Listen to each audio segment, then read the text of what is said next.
코로나19 백신 접종률을 높이기 위해서 고심하는 정부가 이번 주 안으로 백신 접종자에게 어떤 혜택을 줄지 방안을 마련해서 발표합니다. 그럼 접종을 앞둔 대상자들 바라는 것은 무엇일까요? 엄윤주 기자가 직접 들어봤습니다. 추가 물량 확보로 백신 수급에 숨통이 트였지만 여전히 1차 접종률은 목표치에 모자랍니다. 상반기 내 1차 접종 목표는 1,300만 명인데 지금까지 백신을 맞은 1차 접종자는 386만 5천여 명으로 전체 국민 대비 7.5%에 불과합니다.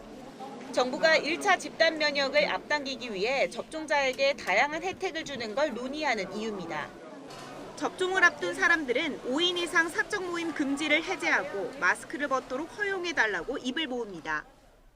인원수를 좀 더 늘려주시고 그래가지고 동창회도 갈 수 있게 해줬으면 좋겠고 또 저는 이제 그 방탄을 좋아하는데 우리 친구들은 또 트로트 임영웅이랑 또 이제 영탁이랑 좋아하더라고요. 근데 그것도 갈 수 있었으면 좋겠어요. 그 소리들 다 주사 맞고 소리들 다 이거 마스크를 벗고 다닐 수 있으면 얼마나 좋겠냐. 제가 원하는 게 그거예요. 매출에 큰 타격을 입은 자영업자들은 영업시간 제한을 없애야 한다는데 한 목소리를 내면서 외식 상품권을 주는 방안도 제안했습니다. 그 시간 영업 제한에 대한 그런 부분 때문에 많이 어려움을 겪고 있는데 그런 부분의 이용에 대해서 조금 제한이 풀어주는 정책이 활성화되었으면 좋겠습니다. 뭐 외식 문화 상품권이라든지 혜택이 주어진다면 이미 백신 접종을 시작한 경찰들은 2차 접종까지 완료한 사람은 관내에 있는 공용 샤워실을 열어달라는 요구를 내놨고 접종이 2차까지 끝난 직원에 한해서라도 목욕탕 같은 걸 사용을 해야지 뭐 당직 이유나 그거에도 씻을 수 있으니까 그런 부분이라도 좀 개선이 됐으면 좋겠다. 대중교통 타고 가는 직원들이야 아무래도 그렇지. 요양시설 종사자들은 주 1회 의무로 하고 있는 PCR 검사 횟수를 대폭 줄여야 한다고 목소리를 높였습니다. 일단 다 맞고 난 다음에는 이제 뭐 어떻게 아예 안 하는 건 아니지만 횟수를 줄인다 그러면은 뭐 서로 번거로운 것도 좀 줄어들고. 아직 접종 대상에 속하지 않은 젊은 층에게는 여행이 가장 큰 유인책으로 꼽혔습니다. 자유롭게 해외여행을 할 수 있도록 자가격리를 줄여주거나 면제하는 정책이 효과적일 거라는 겁니다.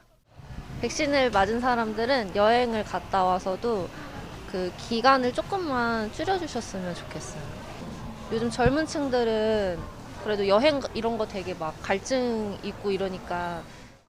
인터넷 커뮤니티에는 백신 종사자에게 복권이나 식음료 쿠폰을 주면 좋겠다는 등 각양각색 아이디어가 올라오고 있습니다. 여러 전문가도 백신 접종률 향상을 위해 분명한 인센티브가 필요하다는데 동의했습니다. 다만 현금이나 물품을 주는 식보다는 감염 위험을 막기 위해 시간적, 공간적 제약을 두었던 것을 해제하는 방향이 낫다고 조언했습니다. 전문가들의 대부분은 현금성 인센티브보다는 접종자들에 대한 사회생활이나 경제생활과 관련된 공간적 제약이나 시간적 제약을 풀어주는 것이 근거를 가진 인센티브가 될 수가 있는 거죠. 관심이 쏠려 있는 구체적인 백신 인센티브 방안은 이번 주 안으로 나올 예정입니다. YTN 엄은주입니다.